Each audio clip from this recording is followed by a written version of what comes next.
ఈడ మాడు వాసన వస్తుంది పెద్ద కథ. ఎలక్ట్రీషియన్ రావాలి, ఎలక్ట్రీషియన్ వస్తేనే అయ్యేది, లేకుంటే మనం మన వల్ల కాదప్పా. రూమ్ లోనే గాడిదలు ఉన్నట్టున్నారు మీరంతా. ఆ వైర్లు గురించి తెల్ల ఆడబెట్టాలని ఎవరు ఈడు పెట్టాలని ఏందనుకుంటే కరెంటుతో ఆశామాషి కాదు, ఆశామాషి కాదు. తెలుసు. ఎలక్ట్రీషియన్ ఫోన్ చేస్తా. ఎంతో చేస్తారా వీడు. రూమ్ ఖాళీ చేస్తాలే, నేను రూమ్ ఖాళీ చేస్తా స్వామి, రూమ్ ఖాళీ చేస్తాను.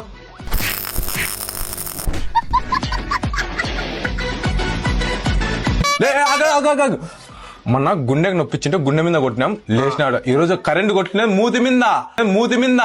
ఆ సెన్స్ ఉందా మీకు? మూతి మీద కొట్టండి. నాకేం భయం తిక్కరా కూడా మోకాళ్ళకి కాదు, మోకాళ్ళకి ఏంటి దిక్తావు, కాళ్ళకి దిక్కుపోయి కరెంట్ కొట్టింది కదా, మొత్తం నరాలన్నీ బిగిసకపోయింటే ఎండలో పనుకోబడి మనకి ఇట్లా కాలు కాలుతానంటే నిజంగానే చచ్చిపోయినా భయం అవుతుంది.